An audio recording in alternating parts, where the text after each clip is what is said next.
WADR. Promoting dialogue. Good afternoon and many thanks for staying tuned to West Africa Democracy Radio, broadcasting on 94.9 FM and around the world on WADR.org. Welcome to Newslink. First, the headlines. Burkina Faso government mobilizes over 100,000 civilians in nationwide counter-terrorism initiative. Abducted Malian sub-prefect released after years in captivity amidst recent kidnappings. Senegalese government initiates dialogue with political groups to address national concerns at the presidential palace in Dakar later this afternoon. The political dialogue is a good thing because it's far more better to sit and talk than seeing all this violence going around, no matter how sincere is the dialogue, because the key opposition leaders are doubting about the sincerity of this dialogue, but at least it's better being there than not being there. And police in Ghana apprehends 52 illegal miners as rescue operation commences for 300 trapped others in a mining shaft. Before I left the scene, 52 of them had come out. They come as and when they wish. We were there. At a point in time, they will call you, Madam, I am ready to come out. Then they open the gate. The person comes to join the vehicle. We wait for some time. Another person will call, I want to come. Then they will open, you come. So at a point, I was tired. Stay tuned for details of these stories and more coming up shortly. Here is Tofik Abdulnasir with Newslink. Many thanks for joining us. In a determined effort to combat terrorism within its borders, the Burkina Faso government enlisting an additional over 100,000 civilians to join members of the Volunteers for the Defense of the Homeland (VDP). Prime Minister Apollinaire Chelem de Tambela made the announcement during a recent cabinet meeting, emphasizing the crucial objective of empowering local communities to safeguard their own security, including the most remote regions of the country. Abdullah Hassan has more details. The Prime Minister during the meeting gave assurance that the civilians recruited will be equipped with the necessary gear following their training. He emphasized that each soldier, as well as members of the Volunteers for the Defense of the Homeland (VDP) and internal security forces, will have their own weapons and ammunition. The government has already initiated and continues to acquire equipment which has been obtained at a relatively low cost, as explained by the head of government. In February 2023, the army announced that enlistments will primarily be carried out within the Volunteers of the Defense of the Homeland (VDP). In October 2022, the government initiated the recruitment of 50,000 civilian army auxiliary, with 35,000 intended for municipal purposes and 15,000 for national service. The Homeland Defense Watch Brigade reported receiving applications from over 90,000 individuals last November. Burkina Faso has been plagued by a jihadist insurgency since 2015, making it the African country most impacted by terrorism in 2022, according to the Global Terrorism Index. Abdullah Hassan filed that report. Let's shift our focus to Mali, as Ali Cisse, the sub-prefect of Farako, who had been abducted since December 2019 by an armed group from his residence in Senegal, was released on Tuesday. WADR, acting Secretary General of the Autonomous Union of Civil Administrators, revealed that Cisse was handed over to the prefect of Kolokani. His release comes shortly after a video surfaced featuring Abdul Aguza Maiga, a former Malian deputy who was kidnapped on April 23, 2023 by the terrorist groups Jamaat Nusrat al-Islam wal-Muslimin in Kuitela in the southern region of the country. Imoridet reports. Abdul Aguza Maiga, who is suffering from various illnesses including hypertension, diabetes and glaucoma, recorded a video appealing to the president of the transition, Colonel Assimi Goïta, and Prime Minister Senegal Kokala Maiga, urging them to take all necessary actions for his release. The details surrounding the circumstances of the former hostage's release were not provided by civil administrator Borema Jara, who stated that Malian authorities Specifically, the defense and security forces handled the situation themselves. Following his release, the Autonomous Union of Civil Administrators expressed hope for the prompt liberation of Drissa Sonogo, the prefect of Goma Raros, who is still being held captive by his abductors. Recall that the sub-prefect of the city of Farako, located 20 kilometers from Segu, was abducted from his residence on December 13, 2019, by 4 assailants who arrived on motorcycles. Similarly, the prefect of Goma Raros, Drissa Sonogo, was kidnapped on May 2, 2020 between Timbuktu and the city of Raros as he was returning to his position shortly after the 2020 legislative elections. Alisisi and Drissa Sonogo appeared in a GNRM video release on July 5, 2021, appealing to the Malian government to facilitate his release. Kidnapping of both local and foreign individuals are unfortunately common in Mali, which has been grappling with insecurity since 2012. Typically, the kidnappers demand ransoms in exchange for the freedom of their captives. Imoredet with that report. In Ghana, the police have apprehended 52 illegal miners for unlawfully entering a mining shaft belonging to Anglo Gold Ashanti. These individuals are part of about 300 illegal miners who have been trapped in the mining shaft for over 72 hours.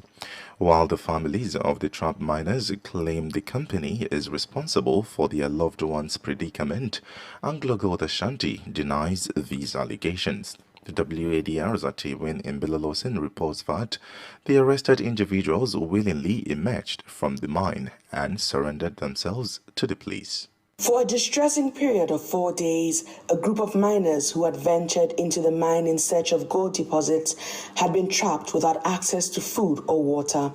One of the miners calling from the underground shaft explains that they were driven by sheer necessity to enter the mine as they strive to support themselves and their families. We went to the Angogo site to work, and the place we closed up. You cannot get any place to access to come out because you don't have any place to eat. You don't have nothing, nowhere, so that's why we went to that place to get money to look at our family. According to community members and other miners who managed to escape unharmed, the mining company has blocked off exit points, preventing their departure. However, in a statement released on May 30, the company clarified that unauthorized individuals who enter the mine can leave on foot through an existing ramp and main access points, and no one has been confined underground.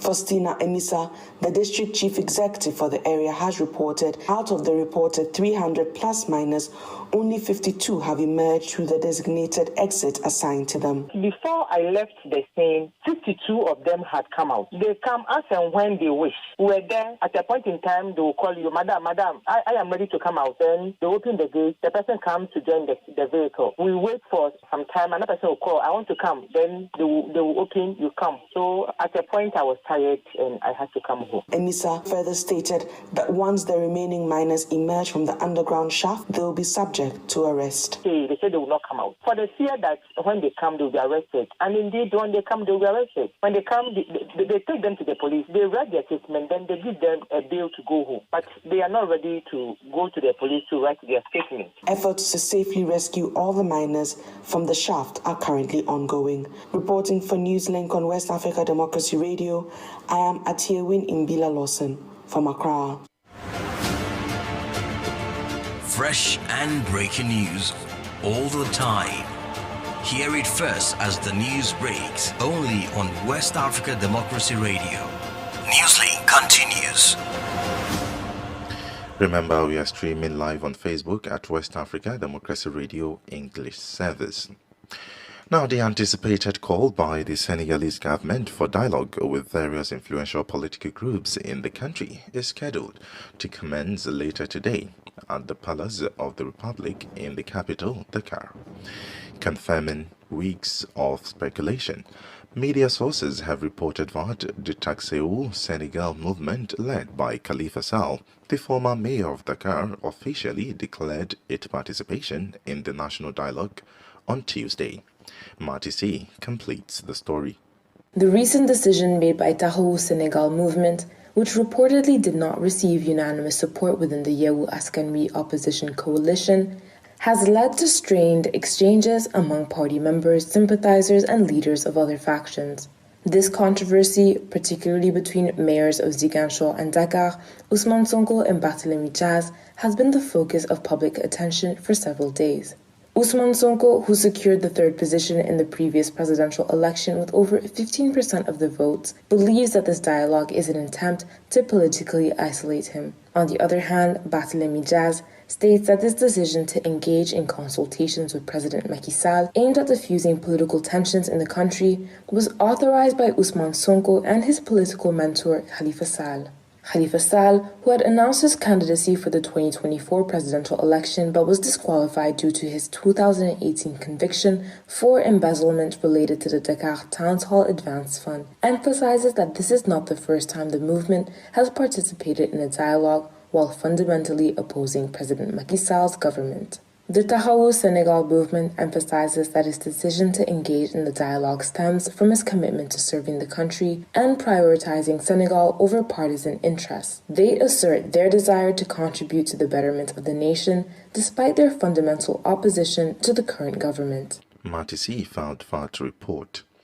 In response to the global challenges posed by the COVID-19 outbreak, the Central Bank of Liberia has implemented additional austerity measures aimed at addressing the prevailing difficulties and maintaining stability in the country's economy. The central bank's governor, Aloysius Talu, said these measures were formulated in collaboration with the board of governors and key partners, including the International Monetary Fund, IMF. These steps, he reiterated, have been taken to address the prevailing difficulties and ensure a resilient economic environment in the country. In keeping with the mandate of the bank to promote macroeconomic and financial stability, the board took the following decisions. 1. To raise the monetary policy rate by 250 basis points to 17.5% until its next assessment in the third quarter of 2023. The board took note of the positive performance of the Liberian economy and its generally favorable and stable macroeconomic environment. However, in keeping with the mandate of the bank to promote macroeconomic and financial stability, the board took the following decisions. 1. To raise the monetary policy rate by 250 basis points to 17.5% until its next assessment in the third quarter of 2023 as a preemptive action against potential buildup of inflationary pressures in the economy. 2. To maintain the reserves requirement ratios for both Liberian dollar and US dollar at 25% and 10% respectively over the next MPC period. And 3. To allow the 2-week issuance of CBR bills exclusively to commercial banks and the 1-month and 3-month CBR bills to both commercial banks and retail investors to contract Liberian dollar currency outside the banking system. The board also re-emphasized the need for the CBR to continue to encourage secondary market transactions in support of liquidity management in the economy in order to reduce rediscounting of CBR bills by the bank, which is counterproductive to its monetary policy stance. The bank will continue to monitor global and domestic macroeconomic developments and respond as it deems necessary to contribute to the stability of the Liberian economy. Aloysius Talu is Liberia's central bank governor. Gambia's government on Tuesday launched the Regional West Africa Coastal Area Resilience Project worth $45 million, marking the commencement of the project's second phase implementation in the country. Through the Ministry of Environment, Climate Change and Natural Resources, the Gambian government actively participated in the project and secured beneficiary status. This strategic move, the government says, demonstrates the commitment to addressing climate change and safeguarding the precious natural resources of the country. WADR's Banjul correspondent Sankole Janko has more.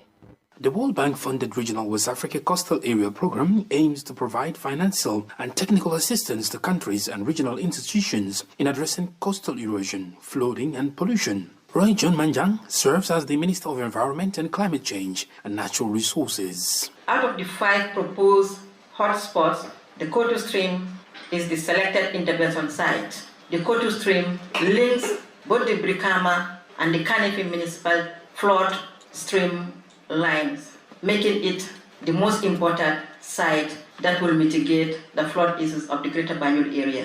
The project will focus on the Kotu Stream area located approximately 15 kilometers south of the capital Banjul. The project's objective in this area is to construct physical coastal infrastructure and implement nature-based solutions to protect communities and livelihoods from coastal erosion and flooding. Mohamed B.S. Jallo, the Vice President of the Gambia, officially announced the project and highlighted its importance in supporting the government's future policy developments. This project, ladies and gentlemen, will support government to improve the institutional and policy frameworks around disaster risk management, integrated coastal development, natural resource management, and urban resilience.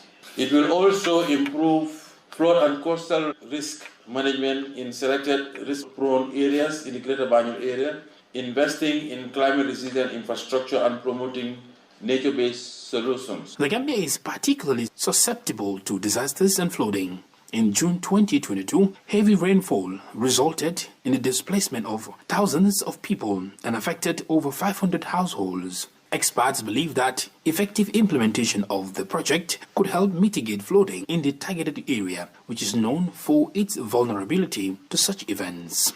For Newslink on West Africa Democracy Radio, I am Sankola Jenka reporting from Banjul. You're listening to Newslink on West Africa Democracy Radio 94.9 FM, broadcasting from Dakar, Senegal. Here is a reminder of our top stories. Burkina Faso government mobilizes over 100,000 civilians in nationwide counter-terrorism initiative.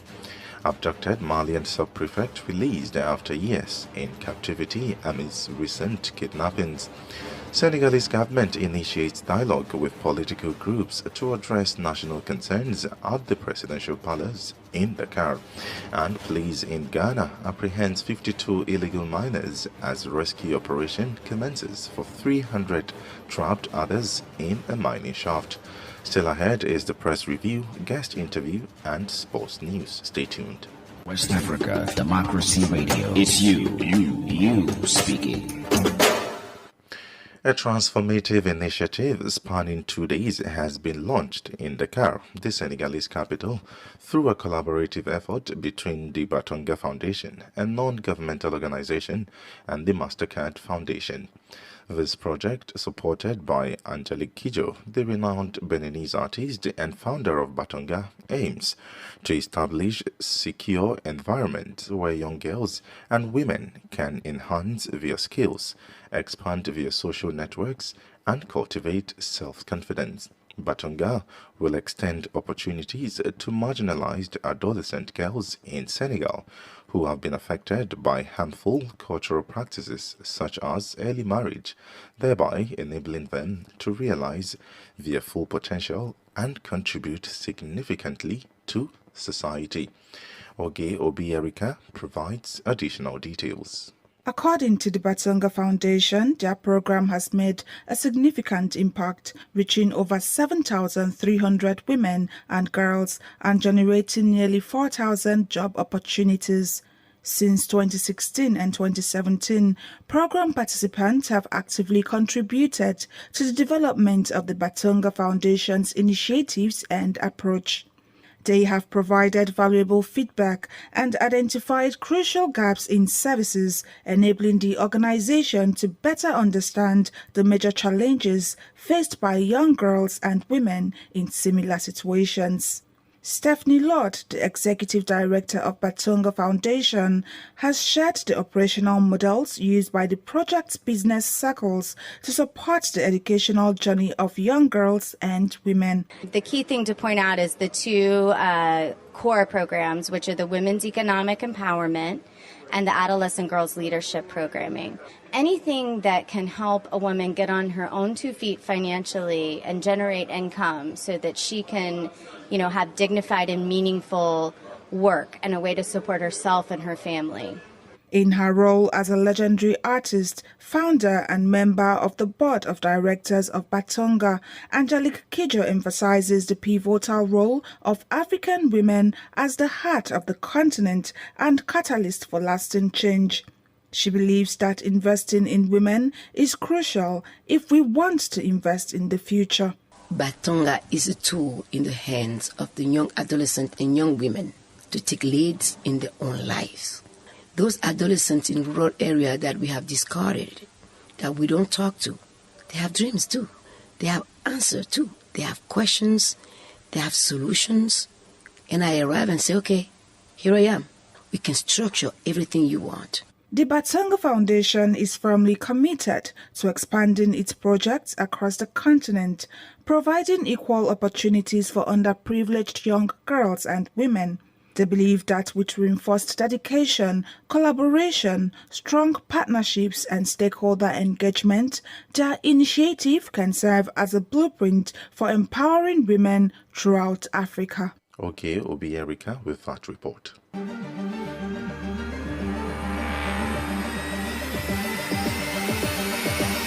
This is the newspaper review. Stay on top of the news. Get the most important stories with added insight and concise review.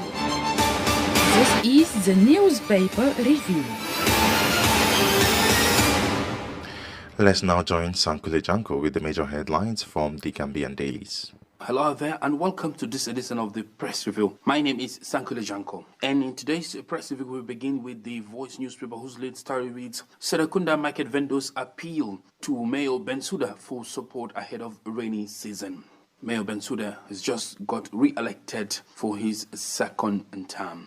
Gambia launches Waka Rest second project. Let's move on to the Foreign newspaper. The lead story on the Foreign newspaper reads, dozens of youths in the custody of Senegalese soldiers in Casamance. Fonyi Jaking Alcalo decries impromptu presence of Senegalese forces. That's another story on the Foreign newspaper. Ministry of Justice fails to attend NHRC's engagement on TRRC white paper. Lawyer Gomez says Directorate of Governance ineffective. Minister Silla tasked OIC road project constructors to fast-track work before the commencement of rain. But let's move on to the Point newspaper. The Point newspaper's lead story reads, witness explains why he was unable to record first accused. Gambia recognizes U.S. contribution to national development. 48th ECOWAS anniversary observed in Gambia. Still with the Point newspaper, a local government service commission never dismissed council staff for fraud. Scores benefit from 6th NAFA cash transfer in Sandu. VP launches Waka project worth $45 million. Supreme Court remits Rongo's case in single judge. Senegal's main opposition leader says he is legally held, urges protest. And let's move on to the final newspaper for today, and that is the Standard newspaper. And the lead story on the Standard newspaper is quite interesting because it reads, arrest warrant for woman accused of inciting hatred against president. That's quite interesting there, I must say. Presidential task force on Aki deaths reveals serious lapses. Telecom manager arraigned for alleged death. APP gets new leader. Activist warns deportation of Gambians to rise. And APRC-NPP alliance is practically over, says Balagaba Jahumba, a famous politician who is fondly called Action Man. Well, these are the major stories making headlines on the Gambian papers, and it's back to you in the studios. Politics, analysis on major news, social matters, and all. This is A Guest. Our guest interview focus is on the upcoming political dialogue led by Senegalese President Macky Sall, taking place later this afternoon. The dialogue is scheduled to take place at the Presidential Palace in the capital city, Dakar. After months of the president's call, media sources have reported that the Taxeul Senegal movement, led by Khalifa Sall, the former mayor of Dakar, will participate in the dialogue, along with some religious leaders.